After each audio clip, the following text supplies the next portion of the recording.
So, it's been a while, huh? Sorry for leaving you hanging like that. The story of what happened in Twilight's world, what I found there, is a story for another day. Don't want to bog this one down too much, but I can at least summarize it a bit. I spent a long time there after I found it, just watching and waiting. I caused problems, and I helped solve problems. Turns out Diamond Tiara had more self-esteem issues than even I did at my worst, and she decided to make it everyone's problem. I found Twilight's children pretty quick. Shiny Armor was every bit the loyal knight Twilight needed to protect her, and the Half-Lights did an amazing job helping every pony recover from Discord's taint. Though I might have tried to kidnap him and force him to fuse back into Twilight. I didn't succeed, don't worry. Starlight, Razaru, and this world's Applejack with Mira's power, long story, showed up just in time to stop me. And as it turns out, learning to let go of my regrets around Twilight was my trial, the one I chose for myself. So yeah, I'm a goddess now. Princess Fidelitas Moshka Equestria, the Ace of Swords, concept of loyalty and breaking cycles, at your service. Restfully, Funnel Luster pretty much forgave us for the whole stab the gods in the back thing, and just put us on universe arrest. Fine by me, I wasn't planning on going anywhere until I finished making that new world anyway. I stuck around just long enough to make sure the ponies of that world got their happy ending, sorry not sorry Rhoda, then followed Twilight's daughters back home. There was a lot of work to be done. Luckily we had a few thousand Scooter angels willing to help out with the grunt work, while us concept handled the semantics. Fitting in a few new races, a ginormous floating aquarium, and places for all the reincarnating Scootaloo's wasn't easy. One thing Discord was very insistent on was that this version of him wouldn't be an evil, insane chaos god. Good for our incarnations in this world, but less good for us, who had to figure out how that'd affect events going backward. We'd picked Twilight's arrival in Ponyville as the point from which time would flow, but that meant a lot of ironing out changes to the past to ensure they'd line up properly. So, in this timeline, Dissy absorbed his evil side and became the dominant ego, though he still grew up to be a prankster. It was Tirek who eventually destroyed trust and forced the princesses to use the other elements, but this time Discord was right there alongside them, wielding laughter and loyalty with pride. Unfortunately, Luna would still have to become Nightmare Moon in this timeline, since it was the reason Twilight met us at all. Only, here it happened a little earlier than planned, because Discord accidentally goaded her into it.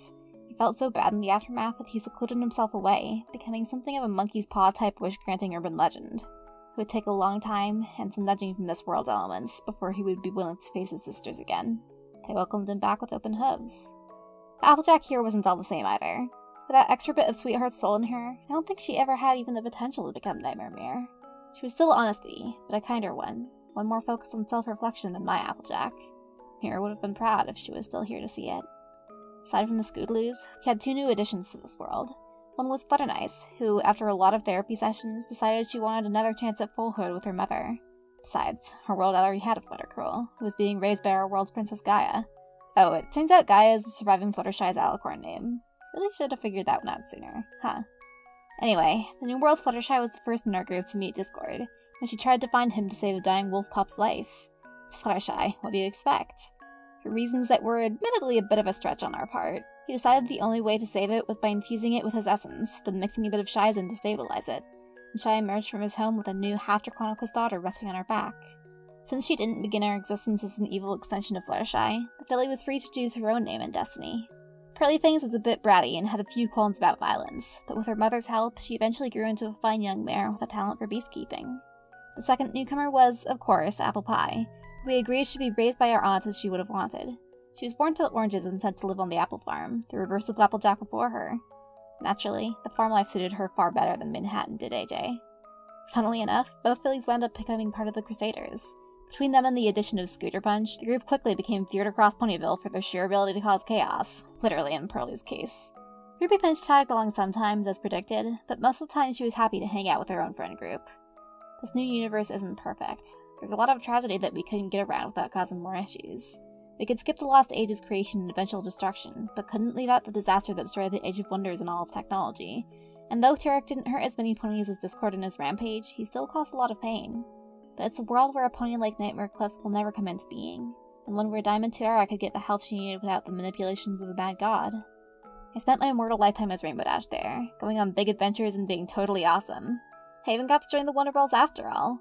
Me and my friends here got to live the long, happy, more or less peaceful lives I've been missing for so long. My last wish has been fulfilled. When my mortal form died, I rejoined my former nightmare herd in Tana's domain. Shy, Pinky, and Spike are all full concepts now, and you and Jackie have grown a lot since I last saw ya. The newly crowned Princess Viventia and her hundreds of angels were there to catch me up on everything they'd done since I was gone. I was a little bummed I wouldn't be able to see my mortal friends aside from brief visits, but I know they'll be alright inside Father.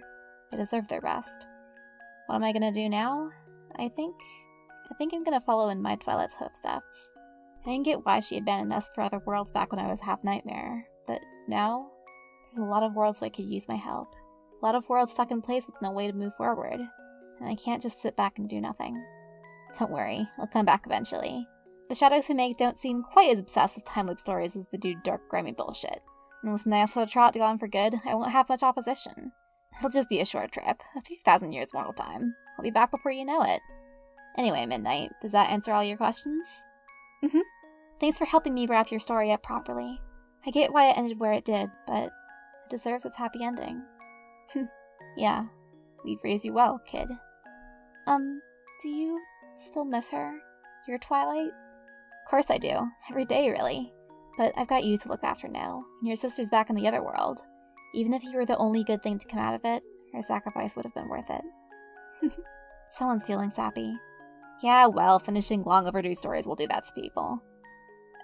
We should probably get going. Pinky said she'd throw me a goodbye party, and if I'm not in her domain in the next few minutes, I don't doubt she'll punch a hole in creation to get us there. You coming, kid? Wait, just one last question. Now that everything's wrapped up, all your loose ends tied up and old debts repaid, how do you feel? I guess I feel free. Totally, completely free. And it's the best feeling in the world.